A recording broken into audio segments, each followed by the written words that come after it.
Welcome back, you guys. Welcome back to Baby Got Stacks.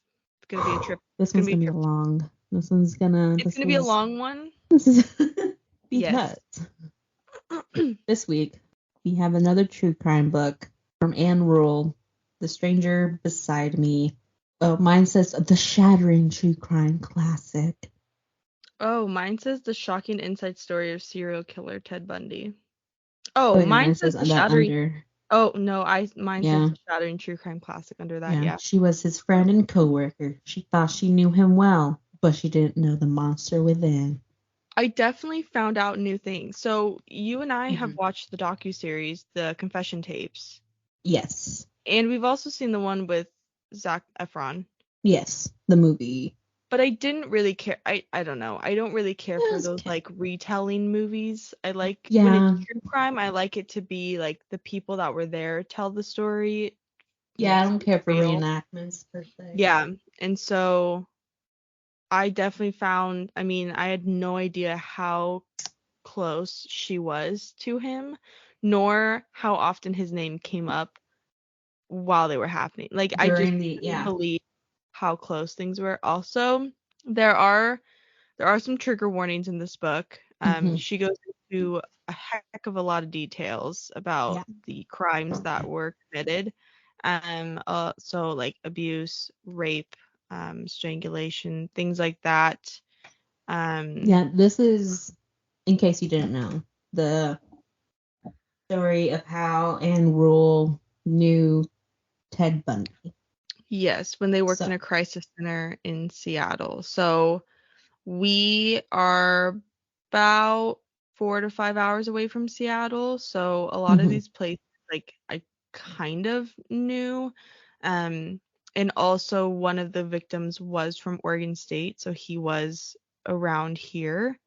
Yeah, Near he us. traveled between Oregon and Washington. So, And reading that one, I mean we'll get into it. Obviously, we'll talk about Ted Bundy, but I also like we are going to talk about the victims too because those are the bigger that picture yeah, than yeah. anything else. And reading the Oregon State one, going from Sackett Hall to Union, I know that Yeah, we we walked both the know that campus. very well. Yeah, so it's wild to read. I guess I could read the back of the book Hmm. and give that little snippet. Um, When Anne Rule and Ted Bundy developed a friendship at a Seattle crisis clinic in 1971, she had no idea that her caring, sensitive coworker would go on to become one of America's most notorious serial killers. In The Stranger Beside Me, Rule's first #1 bestseller, she dives into not only her personal relationship with Bundy, but his life, covering everything from his complicated childhood to the media circus revolving around his trials. Bundy eventually confessed to killing at least 36 women across the country and was sentenced to death. Rule draws from correspondence to create an intense, heart-pounding account of the brilliant and charismatic Bundy. An unforgettable and haunting work of research, journalism, and personal memories, The Stranger Beside Me completely changed the course of true crime literature. With its unique and astonishing intimacy, this bone-chilling classic defies the expectation that we would know if a monster walked among us. Now, I was getting pretty mad at Anne reading this of how she still talked to him. Like she's like Yeah, he couldn't have done it after he had already was like in been jail. charged. Yeah, She's like, and I'm sending him money. I'm like, why? I know. But it What? kind of goes to show how charming Manipulative? and manipulative of a man he was. Yeah. And one of the pictures in here that I really like was like the many faces of Ted Bundy, Mm-hmm. of him with like different lengths of hair and beards, and he Yes. truly does look different with each style, and it's Yeah. So wild. one of my favorite things about Anne Rule's books. So we've done Anne Rule in the past. We've done the I-5 Killer, Hmm. another fantastic book of hers. Um, she, what is what I love about her writing. She'll put pictures of the people involved, Hmm. sometimes of the crime scenes, of the killer, um, things that pertain to the novel. I mean, she'll put in Hmm. sheriff's department photos, Yeah. um, She put a photo of a letter she got from him, and yeah, she puts like all of the pictures of him, police surveillance shots, Yeah. houses where it happened. She really like I really like that part of the book. It It really really adds another layer to what you're reading, because then you can put faces to names yeah, and really, exactly. yeah. I And this really like. one's one of her slightly different novels and how it's written, because she personally knew who she was talking about. So if this is the only Anne Rule book you read, her others are a little different because it's just coming from an outside perspective, since she's not involved herself. But her writing is still fantastic. This is one of her earlier books. This is probably before the I-5 Killer, but I Yeah, mean, her writing stays pretty consistent in investigative reporter type of way that's fairly unbiased. Again, this one's a little different because she was involved, but it's detailed without being that overwhelming. yeah, this is a thick book, I It's will a tell you thick that. book. It's 550 pages. And also, this book has been redone a lot of times. So, Mm-hmm. originally it was in 1980 and then 89. And then the 20th anniversary afterward was written in 2000.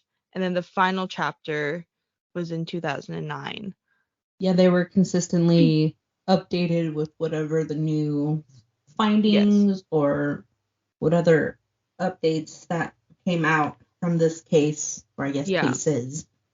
Mm-hmm. Which is really nice, because sometimes, since if they're written early on, you don't know if they were actually sentenced, or what actually happened, if all the victims were found or whatnot. And so getting these updates as they kind of happen, the best the book publishing can, Yes. is helpful. And I have, once we get to the end, I do have on a website, I've got all the victims' names, as well as like if they were found, where they were found, Mm-hmm. and all that all updated. So actually to this day, some of the victims have not been found, Yeah. or there's Pinned to things that him, he right? yeah, and some of them they had no idea, and we'll get into it, but some of them Yeah. they had no idea that he even was involved, or that these people like were Were, from him. Like yeah, that they were killed because of one of him. Like his they had no victims. Yeah. idea. They didn't even like put two and two together, and then at the very end he like confessed to it. But Yeah. some of them they still can't find. The amount of tabs that I have on this book is ungodly, because I normally write the timeline. There's so I did much. not have time to write Your the hand would timeline. fall off. So I was Yeah, I tabbing like no couldn't. one's business. I thought about it, but I was like, I feel like it'd be like one of those textbooks you just highlight the whole page anyway. I Yeah, was like, maybe I'll just leave it alone. I have Plus, you're very good at four this. I have four different colored tabs because I kept running out. I also was using old tabs, so they weren't like brand new tabs. Oh, so they weren't like. So they were old. I was trying to use them up. Yeah. Mm-hmm, Because I still haven't used the ones that you've gifted me last Christmas. They're just so mm. pretty. I just can't. But yeah, my cat was trying to eat the tabs. I actually have book bite marks in some of the tabs from my cat. It's a whole thing. But yeah, I guess we can get started. Like I Well, said, I've let's got start book wise. I gave it a 5. I five. believe I gave Let's it a 5. Yeah. should we get into my rowdy 1-star reviews? Oh yes. We have finally named Ashley's 1-star review as her rowdy 1-star review. So I thought it was a fun little thing, and rowdy reviews. yeah, I was watching Toy Story, and then it was Woody's Roundup, and I was like, oh, things are gonna get rowdy, and then I was I like, oh, love that thought just as much as I was like, oh, rowdy 1-star reviews. That's catchy. I like nailed it. it. Okay, so on Goodreads, this book is at a 4.13 stars with 94,389 ratings. Yeah, we both give it 5. Mm. I mean, I love her writing so very much. Yeah. Anyways, she's got a ton of books too. Yeah. So, someone rated it 1 star. Girl, stop sending Ted Bundy $10. not not wrong. Uh, um, this book is not about Ted Bundy, his crimes, or his victims. This is about Anne Rule and what a totally amazing woman she is for sticking with Ted. I, Uh, eh. I mean, that's what she did with him, so kind Yeah, of had to someone mention feels it. that Anne just kind of glossed over the heinous crimes that he committed. Um, can't tell if she's lying, wants attention, or is just crazy as Bundy himself. Oh, Yeah. God, this book sucked. Oh, oh, boring. I don't think it'd be boring. no. It does so, yeah, someone said that Anne Rule came off as if she believed Ted was innocent and a wonderful person. I She, mean, that's some what she found the sometimes, moment. yeah, sometimes I was reading it and I'm just like, Man, why? yeah. But also, you made a good point, is you can tell how, like, conniving and manipulative he really was in Yeah. time. I mean, women loved him even I was as gonna he was in his say jail. he got away so He literally long married someone while he was on in trial. yeah, I and just, he used it to his advantage. He knew how yeah, to be charming and come off as a good guy, and that's what allowed him to be free for so long. yeah. Also, yeah, some of these people stopped because they just couldn't stomach it. I mean, yeah, she really goes Yeah, into a lot of detail, that's especially the first victim that actually survived. yeah, I actually read that one out loud to my boyfriend. He was not a fan. not a, not appreciative. Not really. I He was would like, "Wow, that's pretty say wild." if you're reading this book just to learn about Ted Bundy and his victims, this may not be the source for that. This is to read about that and Anne Rule's experience with him. Because you Yeah. can just watch a documentary and whatnot, but it's the fact that she's met him in person, saw what he was like to the public eye and how he was behaving. I mean, he worked at a crisis center, but Yeah, still a serial killer. I don't remember if I tabbed it or not, but there's a part in this book that really got to me because, and that's kind of why I understood why Anne was doing what she was doing. Obviously, we all are reading this book and we're like, how can she be so stupid? Because now we know. But now we know. And a lot of times it's kind of the same thing of when you date like a really stupid guy and you're like, how could I have been so stupid to like go along with everything? Yeah, Or why didn't I see that? Because hindsight's you're 2020. blinded by certain things. You're blinded Yeah, by love. You're blinded by friendship. I mean, you're blinded by things that obviously looking down the road, you're like, wow, that yeah. I You don't couldn't believe that expect happened. someone that you meet to be a serial killer. Yeah, exactly. And what stuck to me was there was a part in this book, like I said, I don't remember if I tabbed it or not, but she said what was hard for me to figure out that he actually could have done these crimes was because I got to watch him next to me in a cubicle saving people's lives over the phone. And so even though he was taking lives, I also got to see him saving countless lives as well, which Hmm. yeah, that would be hard. I mean, you're literally saving people from taking their own lives on the Yeah, phone, and how calm and collective and things like that, you just wouldn't be able to think that the same guy could take these lives as well. yeah, And I get that. As soon as she said that, I was like, that makes yeah. That'd sense. be a weird. That's two completely different people. It sounds like. Plus, this was Yeah. the 80s. You know, there wasn't such an awareness for danger and crimes. You just, Well, I think majority of it was in the 70s, and then I think the 80s was when 70s to the he 80s. was in the trials. Mm. And then it took It's him like, a yeah, long time to be executed because it kept yeah, getting, it did. But, yeah. but like now we know to be like hyper aware and like women have to be a little extra careful and like check their surroundings. But then that wasn't even a thought that they had to worry about. No, They knew who 15-year-olds were to, hitchhiking. yeah. And it's, yeah. I mean, like parents didn't have to worry about their kids going home or whatnot, and so I Yeah. mean, it truly wasn't a thing. Serial killers. This is like He was one of the first to really terrorize the Yes. country. Yeah, exactly. So I guess we could So start on my first tab. We're gonna go through all of my tabs. Not all of them, hopefully not. It's gonna be a long one. Okay, so we start. I tabbed a little bit because we obviously get there's like a beginning part that kind of sums everything up, and then yeah. Anne, she answers questions about like Meg Anders, where are people now, Yeah. um, all of this stuff. So Eleanor Louise Cowell is Ted Bundy's mom.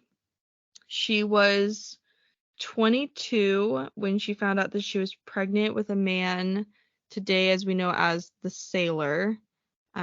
We don't really ever know, and this is going to be like the starting of it all of Yeah. how they do this. So this was in 1946, and so premarital sex was like a very big no-no. I mean, No, obviously everyone no. was having it, but like it was very Didn't hush really hush. know. Yeah. And so after she got pregnant and she wasn't married, she was sent to Elizabeth Lund Home for Unwed Mothers in Burlington, Vermont, which I can't even imagine there being a place like The fact that. that there's even a place for that. Yeah. Because in today's society, I mean, there's so many, like, that's just a normal thing. Yeah. I feel like it's more taboo to get pregnant after being married at this point. Like, it's just, Yeah. Or even it's have just, kids at all. It's yeah, yeah, it was that there was like a timeline.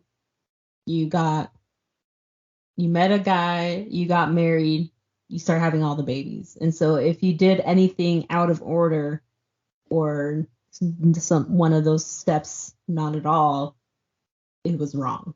yeah. Yeah, and so she stayed 63 days at this um, home, and Theodore Robert Cowell was born on November 24th, 1946. So after she took the baby back home, her parents decided we are going to raise the kid as our own, and as he grows up, you are going to be the older sister and we are going to be the parents, which okay, It's like to so be hide the it. fact that their daughter did something shameful. Yeah.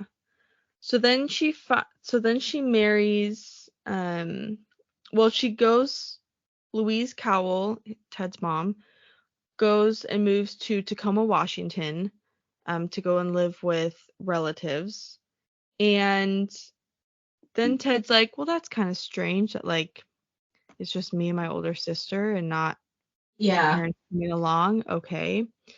And there she joins a church and she meets Johnny Bundy. And on May 19th, 1951, Louise and Johnny marry. And so they change his name to Theodore Robert Bundy after that. And then she has two girls and two boys with Bundy. And so Mhm. he's got four half siblings now. And it all just started kind of getting weird to him how his family dynamic was. Oh, yeah. And so that was like a big turning point for him because he eventually goes and finds his birth certificate because I also don't understand why Louise didn't just tell him when he got older. I feel like Well, like she could have still been ashamed or embarrassed by having a child so young and unwed. I guess I don't know. And like, It's how very do you tell a kid that after so long? I don't know. so he he attends Woodrow Wilson High School in Tacoma and graduates from there in 65 in 1965. And then he goes on to go to University of Washington, where he begins a program of intensive Chinese, which I thought was very random. It's I don't very know. random, but I mean, It really okay. threw me off. Um, so this is kind of where it all starts. I mean, obviously he had problems like with his mom, but in the spring of 67 is where Ted meets Stephanie Brooks, which is kind of where it all starts. Yeah. So Stephanie is a woman that I don't know how old she is when they meet. Um, but she is going to school there, I believe, as well. She's a year or so older, and she's the daughter of a wealthy California family. And so he always feels that like he doesn't fit in, he won't belong with her family, she's too good for him, and he kind of chases her for a long time, like Yeah. years. And they'll go on some dates, but she's like, I don't really feel that way. And Hmm. so then he starts working for this 60-year-old woman named Beatrice Sloan who works at a yacht club, and he starts Yeah. stealing things in the yacht Yeah. club. And she's like, "Oh, he's just a boy." Beatrice? No. Yeah. Boys don't do that. And so they kind of have this summer fling, Stephanie and Ted originally. Like I said, this goes on for Hmm. years. Kind of, it almost gives me you vibes.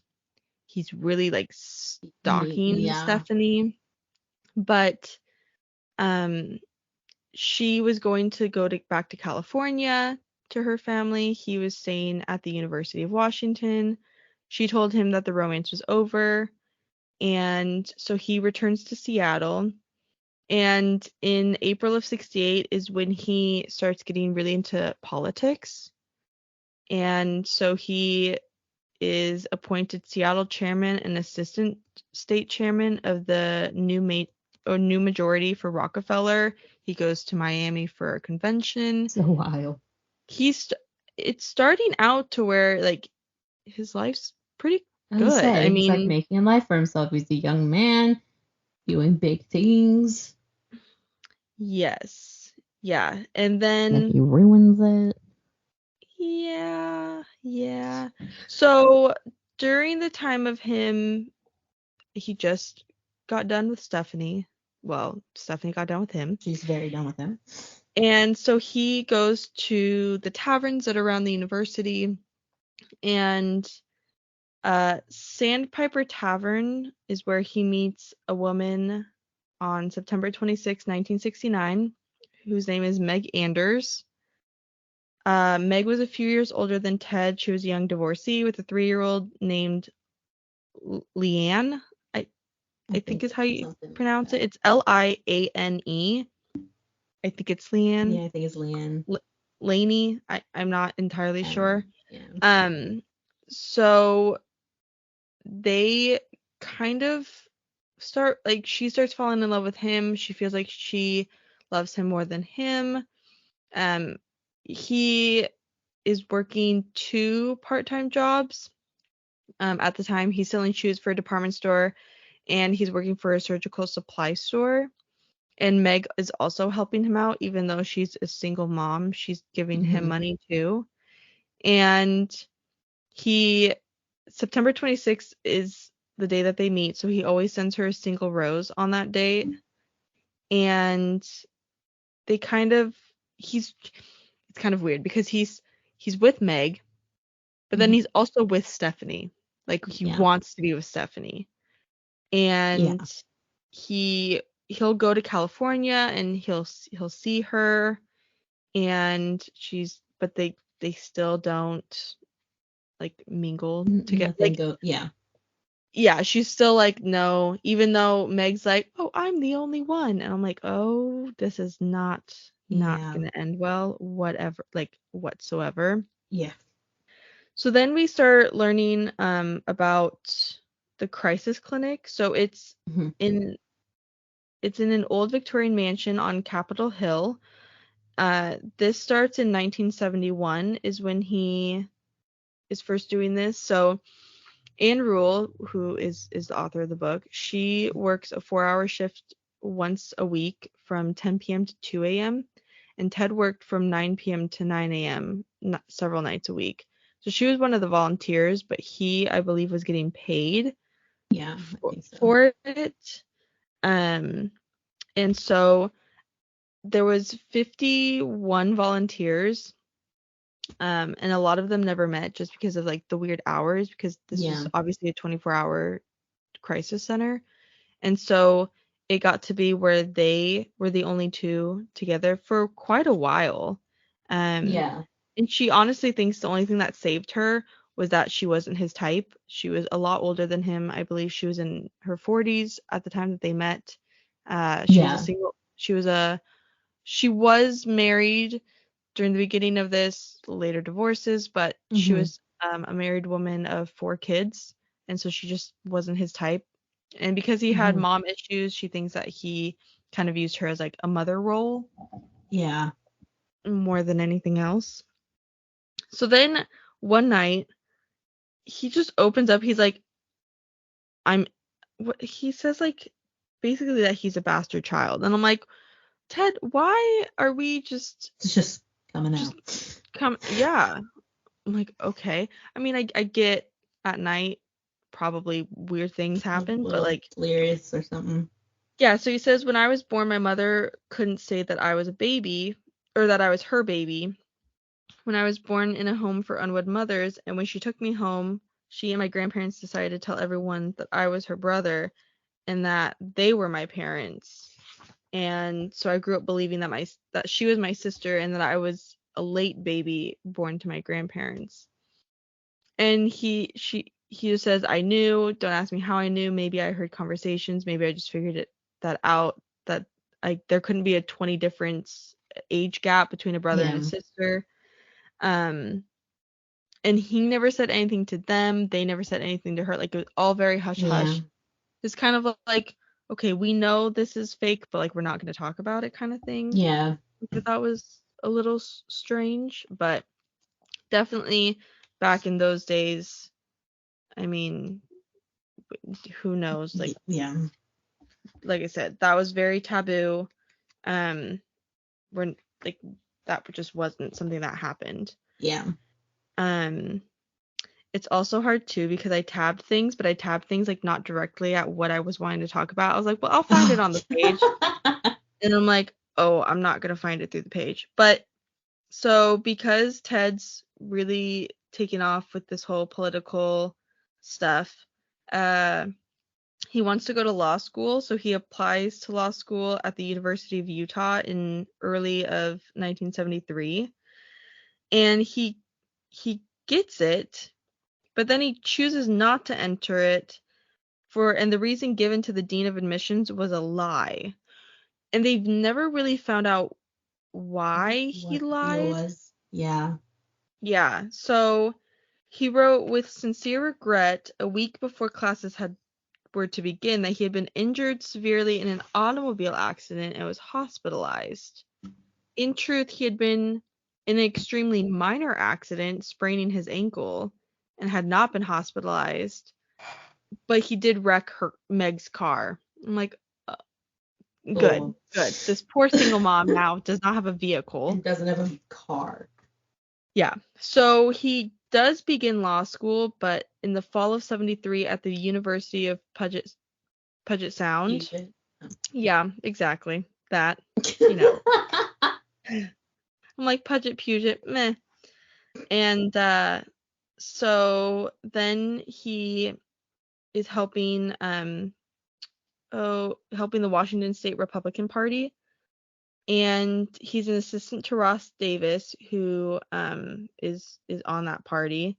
He's getting $1,000 a month salary. He gets to use a select credit card issued to the Republican Party. He gets to go to like all these bigwig meetings. He gets to occasionally use a flashy car. There's statewide travel. And Davis, like, him and his wife have dinner with Ted once a week. And so then we get to see Ted and Anne go to a Christmas party. So the crisis clinic like has a Christmas party once a year, and that's where Anne gets to meet Meg Anders because that's his +1. Yeah. And you can kind of tell that Meg is kind of self-conscious. They're talking about Anne was talking about when they attended it last year together, and Meg lights up and was like, "Oh, really? That was you?" And it's like, well, because Ted probably told her that he went with a girl, but didn't tell her who. And she's like, "Oh, it was just you? Oh, okay, we're fine then. Like you're no real threat." Which I was like, I feel like I don't know. After reading it, I It was understand why weird. Ted wouldn't say it, but I'm Yeah. like, that's really weird. So, Yeah. um, this is kind of where Anne talks about getting into the crimes. Mm-hmm. Uh, so December of 73, she had different writing projects. But then Sheriff Don Redmond called her and said that they were wanting to fill her in on this Divine case and get her impressions of it. So what we find out is that Anne was a Seattle police officer in the 50s, and she's got a lot of detective Yeah. friends, colleagues, um, and she wants to be a writer. I don't know if she really wants to be like a true crime writer or Yeah, I don't just know what genre she was aiming for at that point. so. She drives to Olympia the next day to meet with Sheriff Redmond, Sheriff Dwight Caron, and Detective Sergeant Paul Barcliff. Looking over follow-up reports, slides, and medical examiner autopsy reports in a case involving the murder of a 15-year-old Catherine Mary Devine. So, Kathy Devine had vanished from a street corner in Seattle's North End on November 25th. She had been seen alive hitchhiking, which I was like, oh my I would God, say that's another thing that was just common to hitchhike somewhere. She had told her friends that she was running away to Oregon. They had seen her, in fact, get into a pickup truck with a male driver. She had waved goodbye and then disappeared. She never arrived to Oregon. On December 6th, a couple hired to clean up litter in McKinney Park near Olympia had found her body. This is, I guess, where I would say trigger warning, because it's gonna start Yeah. slowly getting into victims. And what happened? Yes, and I don't know. I'm sure I tabbed it, but there is a woman towards the beginning that does survive, Mm-hmm. but the crime that was committed to her was like atrocious. Yeah. And I don't know if we've already passed that or oh no, we haven't. Okay, I it's think two it's the tabs next next. one, I Okay, think. so Yeah. like I said, Be warned. yeah. I mean, obviously, this is true crime. It's gonna get really crazy really quickly. Yeah. You obviously know these people do not live, I'll make it, yeah. but it, like I said, she really gets into the So, details. yeah. So definitely trigger warning if this is not for you. If you want to just skip over these Mm-hmm. or just stop listening, totally Yeah. understand. Um, so Kathy's body was found on December 6th. She lay on her face in the forest. She was fully clothed, but her jeans had been slit in the back seam with a sharp object from her waist to her crotch. Decomposition was far advanced due to the unusual warm winter, and the animals had carried away her heart, her lungs, and her liver. Um, they thought she had been strangled, perhaps had her throat cut. The primary wounds had been to the neck. Condition of her clothing suggested that she had also been sodomized. She had been dead shortly after she was last seen. Um, they still had all of her clothing and her jewelry. Um, but I guess there was a new law that had recently become where kids can stick their thumbs out and get a car with anybody. So I'm like, that's quite So, the law. yeah, hitchhiking is legal. Yeah. So that was the first one. Then there was one, I think in 74, about an attack on a young woman who lived in a basement near Washington University. It happened during the night of January 4th. Um, this is going to be with, I think, yes, Joni Lenz. Joni Lenz was found, she was 18. She had gone to sleep as usual, in her room. Her room was located in a basement accessible from the outside by a side door that was usually kept locked. When she didn't appear for breakfast the next morning, that they assumed she was just sleeping in, but by mid-afternoon they went down to check on her. She was unconscious. She had been beaten with a metal rod wrenched from the bed frame, and when they pulled the covers away, it had actually been jammed inside of her, doing terrible damage to her internal organs. She was still unconscious.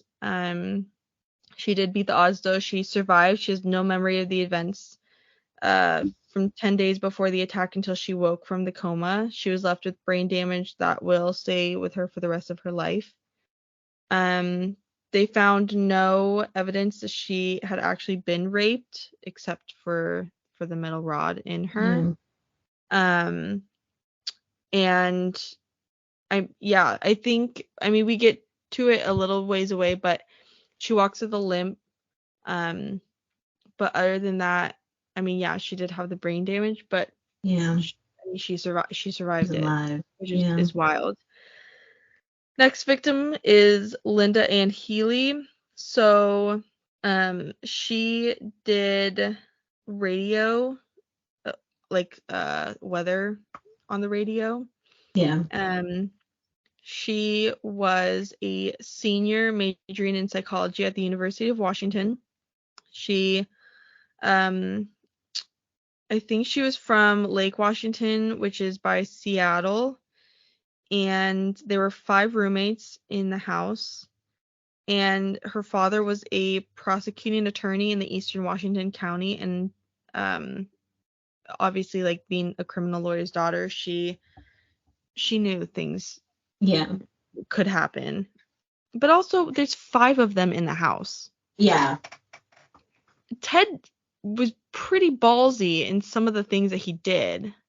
Oh yeah. Like, the amount of people in the house. Sometimes, I mean, we'll get into it, but there's 2 victims that he coerced to leave, like, a very public area. Mm-hmm. Um, it's kind of crazy, the things that he was able to get, like, to do. Mm-hmm. So her job at Northwest Ski reports she had to get up at 5:30 in the morning and then bike over to the office a few blocks away. She had wrote a note to a friend about, like, saying hello and that she had invited her parents to dinner. At 2:30 that afternoon, her friend Jill drove Linda to the university for chorus practice and returned at 5 to pick up Linda and Lorna Moss. They ate dinner, and afterwards Linda borrowed a friend's car to go to the grocery store, return at 8:30. And then trying to think, at 5:30 a.m. the next morning, Barbara heard Linda's alarm going off as usual, and then she went back to sleep. At 6, her own alarm sounded, and she was surprised to still hear Linda's alarm going off. And they walked in. I believe her, let me see. So her 10-speed bike that she had normally used for transportation was still in the basement. But the side door which led into the basement was unlocked, which it was never unlocked. I guess the door was very difficult, almost impossible to unlock from the outside, so they always had to open it from the inside when they wanted to, and then push their bikes out, lock it, and then go around. Mm. And also the concrete, or the window next to it, had been painted shut as well.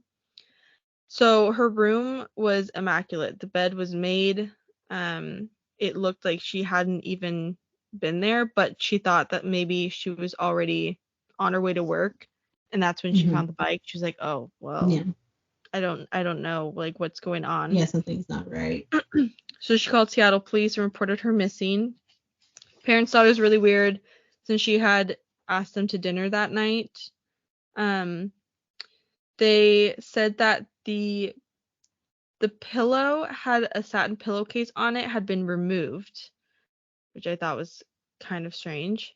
Mm-hmm. The caseless pillow was stained with blood, and also her mattress had blood on it.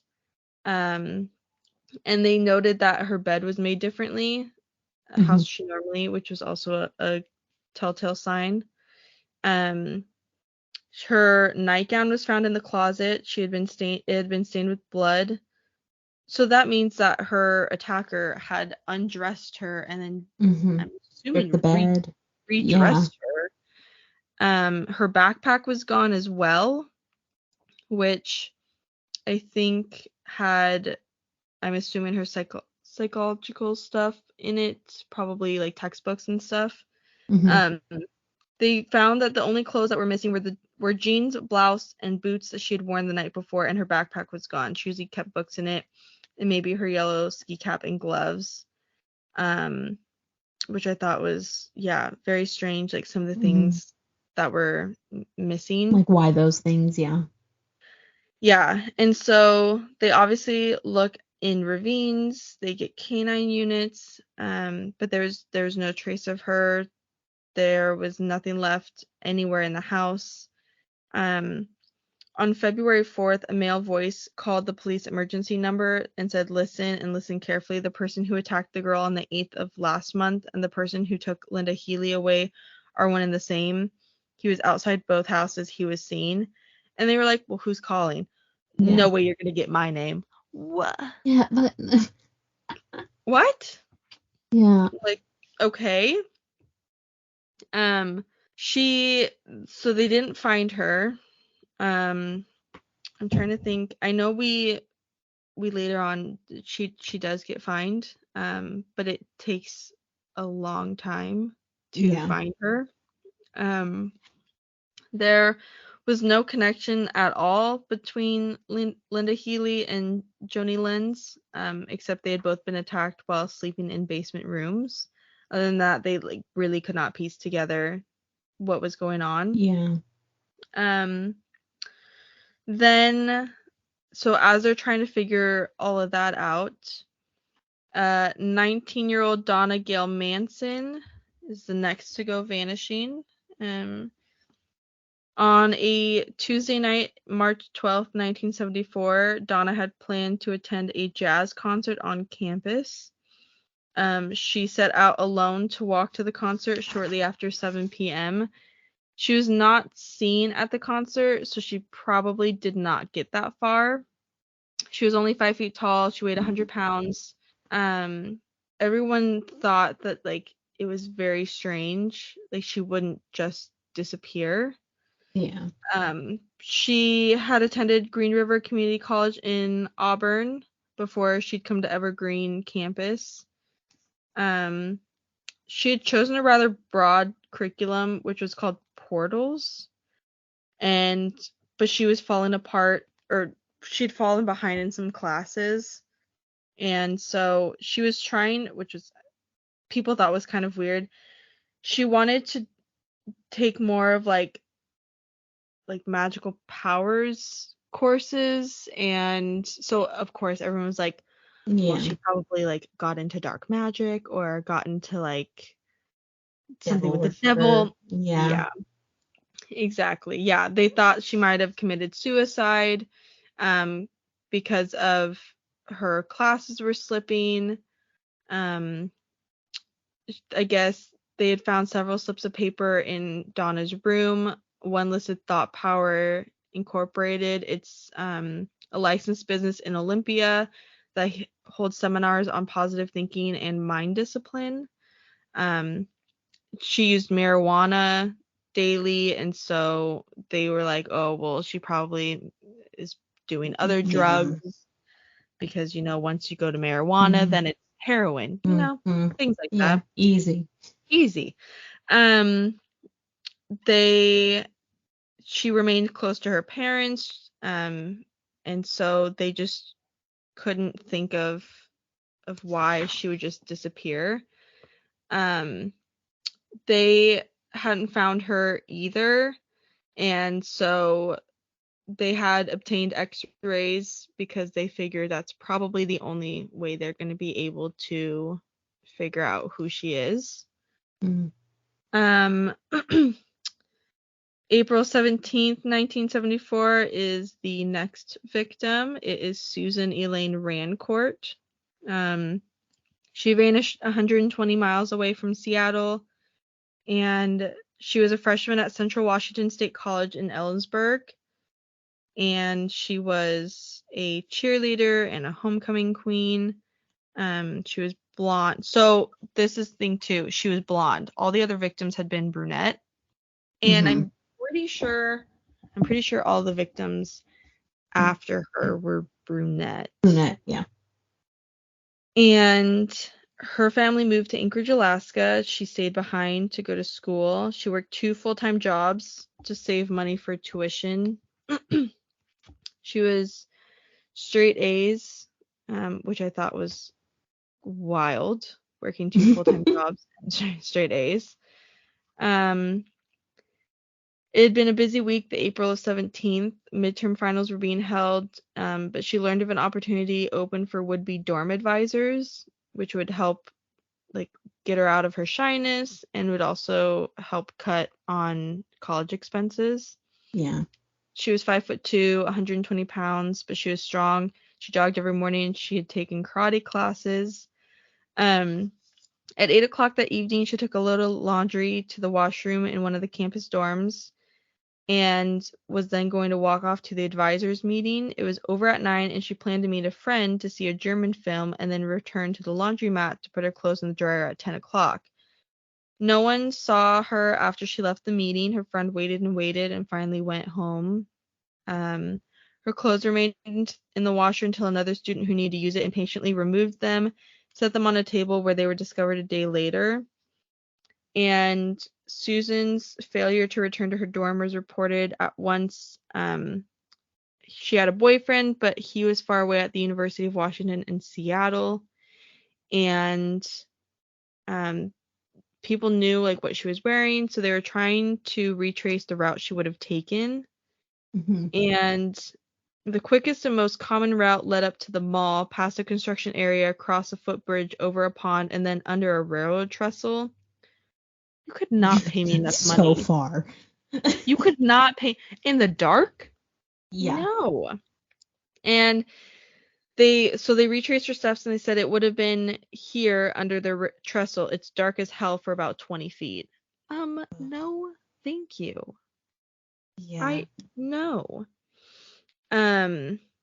So I don't think they really found anything. The only thing that was a physical imperfection of her was she was nearsighted, and on the night of April 17th, she had worn neither her glasses nor her contact lenses.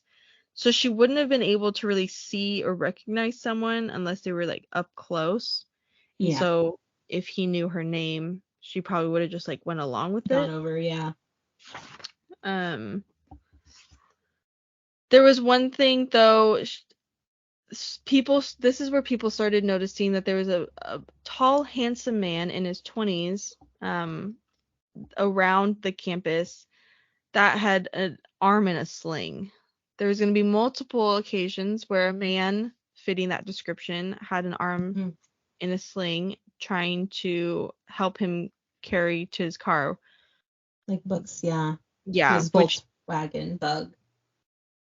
Yeah, and there's going to be multiple. And actually, a son of an Oregon district attorney visiting the campus saw him as well, which I thought was crazy.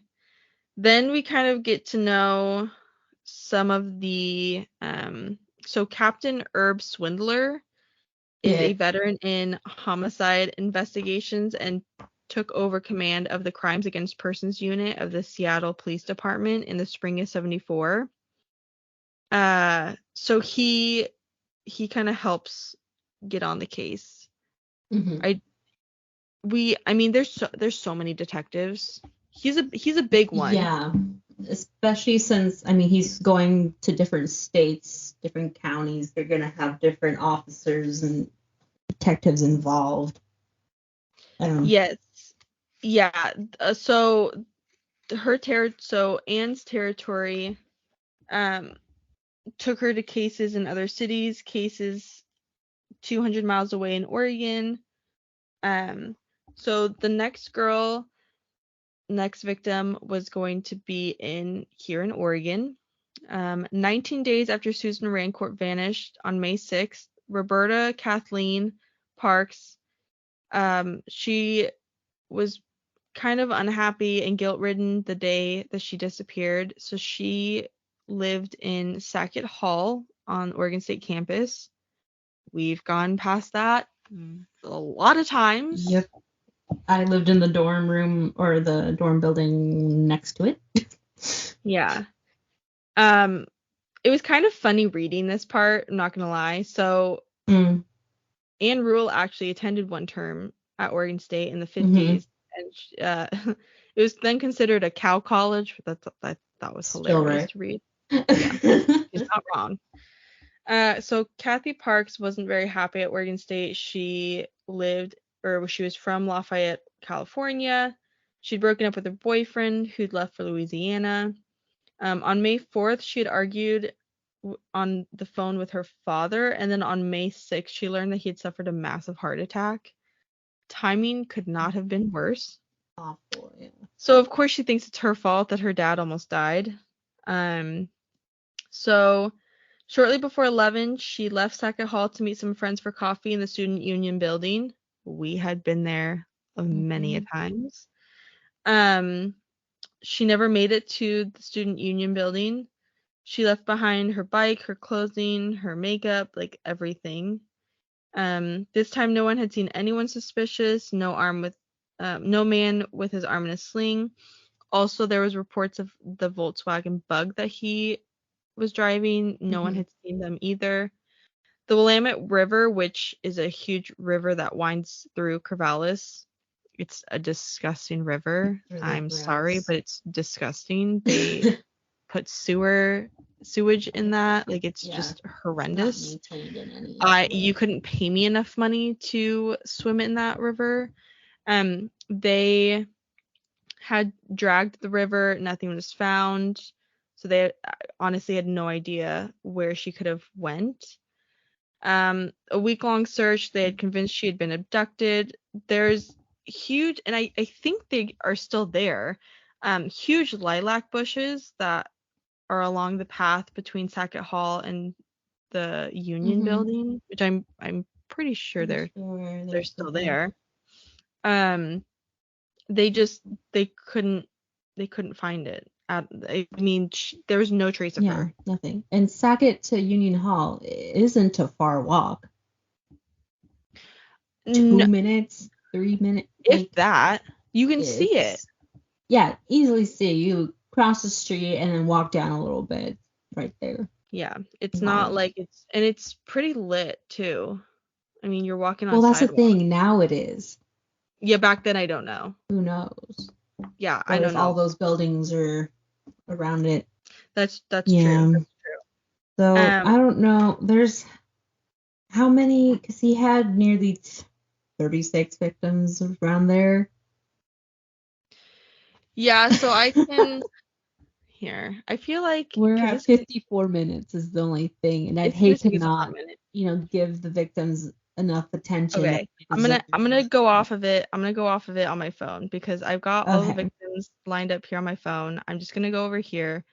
If you want all the little details, we'll do that. So, okay, so we just did Roberta Parks. She was abducted from Oregon State. So I'm just gonna start from the beginning because it's gonna say what happened to them and where they were found and all that stuff. Perfect. So Johnny Lenz, or Joni, 18, her attack was on January 4th, 1974. She was a student at the University of Washington. She was raped with the bedpost, but Mhm. she survived. Linda Ann Healy, she died February 1st, 1974. She was 21. Healy was a University of Washington student. She was kidnapped, and her body was found in 1975 on Taylor Mountain. Donna Gale Manson, 19. She died March 12th, 1974, after confessing to Manson's murder. Bundy said he burned her skull in Liz Kendall, his girlfriend's fireplace. Donna Gale Manson was not in this book.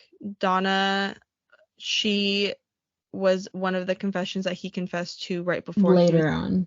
right Yeah. before he was executed.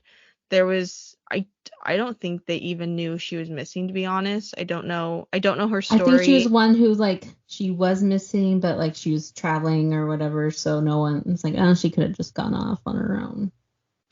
Susan Rancourt, 18, died April 17th, 1974. She was abducted on the campus at Central Washington State College. Her skull was also later found near Taylor Mountain, where Bundy, he had placed several skulls there. That was Okay. definitely He the had place. spots. Yeah. Roberta Parks, 20. She died April 17th, 1974. She was the one abducted from Oregon State University. Her skull was also found at Taylor Mountain, which is like 200 miles away Okay. from Oregon Wow. State. He said that he had raped and killed her. Brenda Carol Ball, 22. She died June 1st, 1974. She was abducted from a town south of Seattle. Her skull was also found at Taylor Mountain with everyone else. Georgia Ann Hawkins, 18. She was missing since June 11th, 1974. She disappeared while walking to her boyfriend's house from an alleyway. Her body has never been found to this day.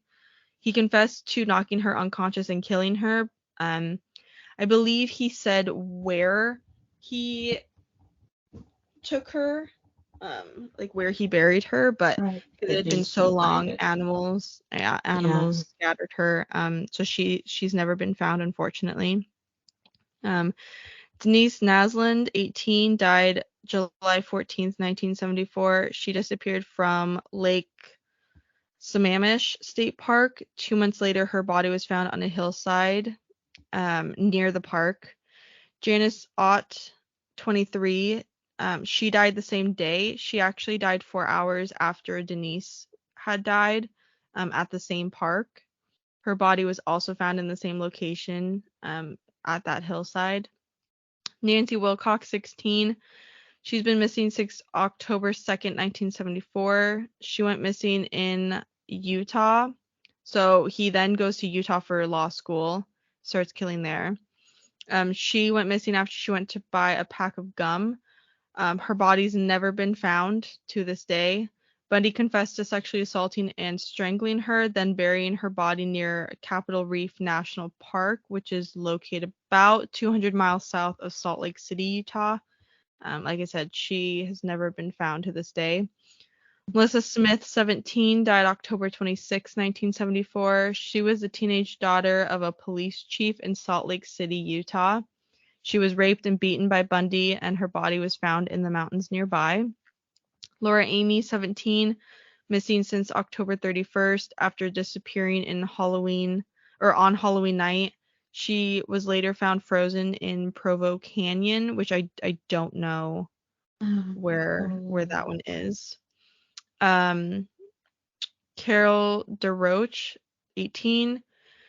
She's a survivor. She says that Ted Bundy identified himself as a police officer, told her that her car was broken into from the mall, and asked her to go down to the station. He attempted to handcuff her. She fought him off and escaped. She was one of the very lucky survivors. And she later was also brought in to testify during his trials. Deborah Kent, 17. She died November 8th, 1974. Bundy confessed to murdering Kent and burying her body in the same area as Nancy Wilcox. I don't think, I don't think she's been found either. It doesn't say that, but Nancy Wilcox was never found, so I don't Yeah. believe she has. Yeah. Karen Campbell, 23, died January 12th, 1975. Campbell was heading to her hotel room in Aspen, where she disappeared. This was for like a doctor convention in Utah. She was just in like the waiting area of the hotel, went up to her room to go get a magazine for her husband, was never found. Her body was found naked and beaten next to a road. And he later confessed during the trials that he had done it. Julie Cunningham, 26, she died March 15th, 1975. Cunningham was walking to a restaurant to meet up with a friend when she offered to help Bundy, who was pretending to struggle on crutches. He kidnapped her and put her in his truck where he drove to the desert, strangled her to death, and left her body there. I believe she has been found. It doesn't say, but since they have a death date and they know kind of where she was, I'm assuming they had found her. Denise Ulverson, 24. She's been missing since April 6, 1975. She disappeared while riding her bike to her parents' home. Bundy confessed to killing her and dumping her body in the Colorado River, but she's never been found. Melanie Cooley, 18. She died April 15th, 1975, after disappearing on her way home from high school. Cooley was tied up and bludgeoned to death with a rock. Her body was found in Coal Creek Canyon. Bundy has been suspected of her murder, but was never confirmed.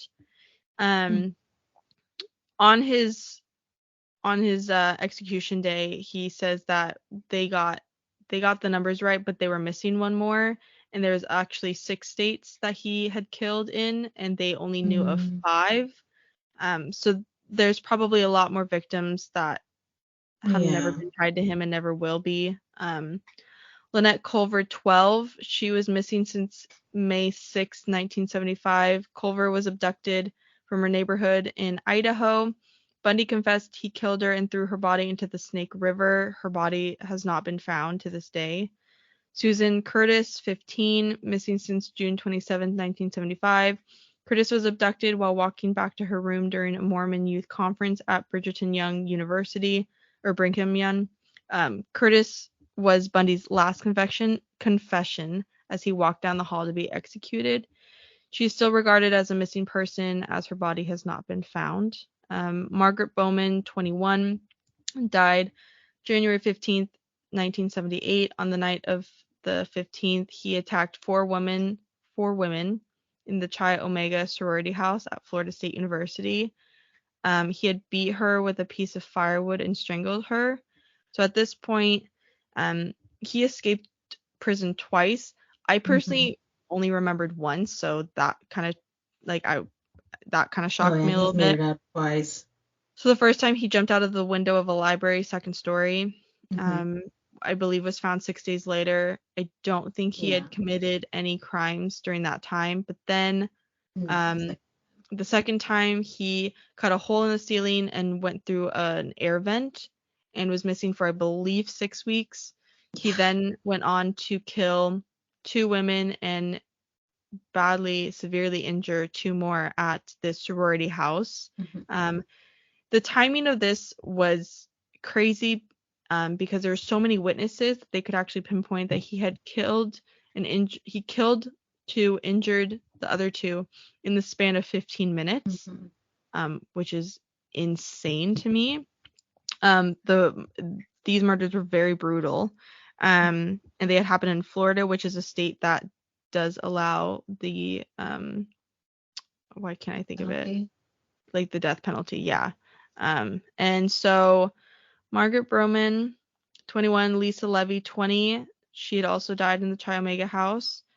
Kathy Kleiner, 20, was bludgeoned and with the same piece of firewood left her with her jaw hanging off. I believe it was broken in 3 places. She had skull fractures. She survived though. Karen Chandler, 22, was Kathy Kleiner's roommate.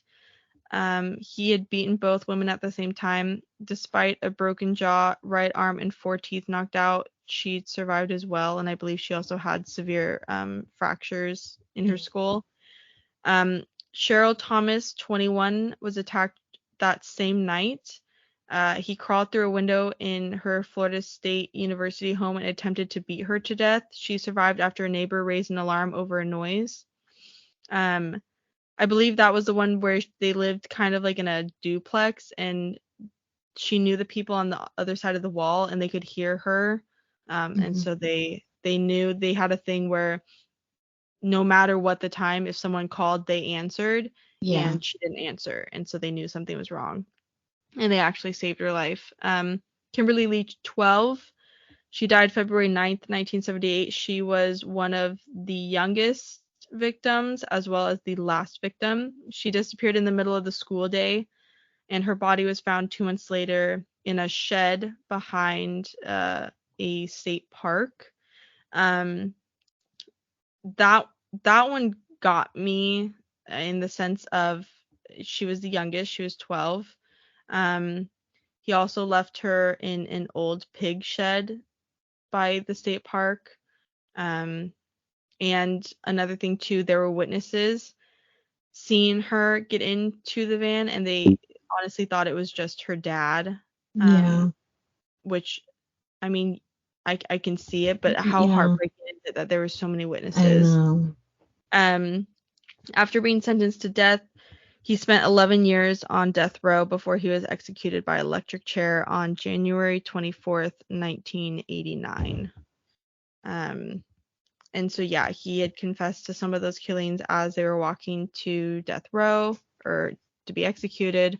I mean, as Anne wrote this book, a ton of people, oh my God, like I could have been abducted by Ted. I think I saw him. I Yeah. think that, I mean, there's never going to be a set in stone number of how many people he victimized. I mean, Yeah.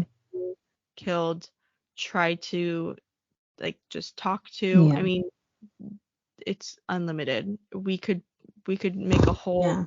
10-hour Mm. thing on him. Yeah. And most of his victims were brunette, long, straight brown hair. Parted in the middle. Yeah. He used injury, so like had his arm in a sling a lot of the times to get them to his car. He took out the car seat, the passenger seat in his Volkswagen Bug, and like messed with the locks. And what's really extra crazy is a lot of these girls were like just going down the hall, just gonna run upstairs, just gonna go on a short distance, like a trip that's always made so normal. And just in that short amount of time, he managed to get them. And ugh. Yeah. So, I mean, obviously there's a lot more to like his trial and all this stuff, but the big takeaway is like the victims are way more important than than Ted. whatever the hell he did. But Um, it, it really saddens me that they know where some of them were taken to, and obviously yeah. time was not on anyone's hands. And they will never find these people, probably ever. I also know it's in the book, one of the victims, after they were found, had accidentally been cremated. The bones were cremated in with other people that like hadn't been claimed or were unnamed or whatever. Yeah. So this poor family didn't have answers, then had her, and then still could not have a Just proper one burial. mistake. Yeah. I think there was a lawsuit. I really hope they won, if there was one. But he killed in Oregon, in Washington, Idaho, Utah, Colorado. So those are the five. Florida. Oh, well, then that would have been 6. Well, then I feel like, was it? Yeah, that would have been 6. Forget which one he found out later, but yeah, he was just under the radar enough that, they were getting sketches of him and kind of knew what he'd look like in the car he was driving, but he still managed to get away for so long. They were always so close. Yeah, and his name was mentioned 4 different times by different people, and even Meg, his girlfriend, had told them as well that there was just Yeah, some she made weird a call like, instances, hey, maybe and they it's just him. didn't. Yeah. Yeah. I mean, it's even worse because those last girls from the Chi Omega house, basically all the ones in Florida, shouldn't have ever happened because he was so good at being a charmer Mm-hmm. that he convinced the police, like everyone, that he could be alone and he could have time to do Yeah. this and that. And I Yeah. mean, he should have He never been talked his able. way into special privileges, and he was his own lawyer, and so he's like, well, I'm running my own case, so I can have access to this and this, and a lot of the things could have been avoided, Yeah, but they then really again, in could the have. moment, what can you do? Yeah, yeah. I I mean, I could go on for hours on Oh yeah, these cases. this cases are awful, and there's so many little details of how he managed to do what he did and for so long, and victim profiling, because they all kind of ended up looking like Stephanie, the girl he had wanted Yeah, from the start, and psychologically how he managed to yeah. I definitely think if you get want, them. if you want to kind of hear Anne's perspective of everything and the details, I highly would recommend this book. There's a lot more trigger warnings in this book. I mean, obviously, I just Mhm. said like raped and strangled or kidnapped. Like, I mean, there's details in this book that are way more gruesome. Um, but it definitely is a really good read. And it really brings into light that you can never be too careful. Always watching your surroundings. Um, Which is awful. it really Yeah. is. Yeah. Yeah, yeah, it's really bad. There'll always be people like him, um, Yeah. but it's And just also being goes to smart. see if you see something and you have a gut feeling and you just feel like something's not right, say something. Yeah, say Because something, I do something. mean, Yeah, any little detail could be the one that you gets the could gets the guy. exactly. Yeah. But Well, yeah, true crime ones are so hard to get through, especially when g- it's such a proactive serial killer. Um, yeah, and but especially since not all the victims had been found and never will be. that is It's the most awful part, is that then they'll yeah, never really rest, and these poor families yeah, it's kind really of just bad. have to make do with an open ending. But But luckily, next week is on a very much lighter we're note. getting a little happier. Um, that's not Yes. next week. What? Oh, you're right. Oh my You're ahead lord. just because you already read Oh, you Lucy are right. Store's Things We Never Got Over. Going back to a romance book, this one's a slightly longer small I love this town book book. so This is much. my first Lucy Score book. Was it your first one? Yes, yeah, That and must now have I been. own 3, 4, 5. I own 6 of her books now. Seven. I own 7 of them. Um, After reading that book became my top book of last year, I was gonna say that was your number one favorite book. and she's now a must buy. I don't care what Mm. it's about. I'm buying it. So, yeah, Yeah. and I also have her So newsletter. Yeah, she's a hoot. Love it. the Things We Never Got Over. This is, well, I don't want to say single, but a second book in the series has come out recently. A third is coming out later this year. So it's about time I read this. I'm very I excited to get your opinion on it. know. Yeah, I'm Yeah, very excited. I'm excited. So I guess this will be the last book in June. So I will be posting the July schedule soon. Um, that's wild. Yeah, it really Hard is. to lie. Um, but yeah, you can check out our Instagram at Baby Got Stacks Podcasts. Check out our schedules. We always post on there and what books are upcoming or what book we just released an episode on. The bio has a link to all our other things like Goodreads and a TikTok. And now on YouTube, you can listen to our podcast. It doesn't have any visuals. There's no video of us for the best right now. But it'll just be the audio in case you have like YouTube music or you prefer to listen to your podcast there. We're on Spotify and Apple Podcast. We're basically anywhere you listen to your podcast. But I Yeah, guess you already figured that out if you're listening. if you're listening, exactly. You'll get it. You'll get it. I believe in you. Anyway, trying to think. I think I that's think it. that's it. Okay. Yeah, Well, this was kind of that was a sad note, but sucks, man. we gave you a longer episode. True crime always does that. And True so crime does that. If you want to read true crime, you recommend Anne Rule. yeah.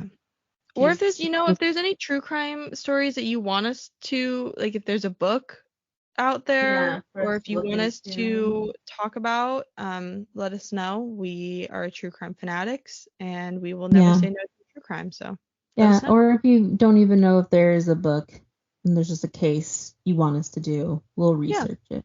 We'll Yeah. find Let us know. we'll find it. Okay. Well, we'll talk to you But next week. yeah, bye.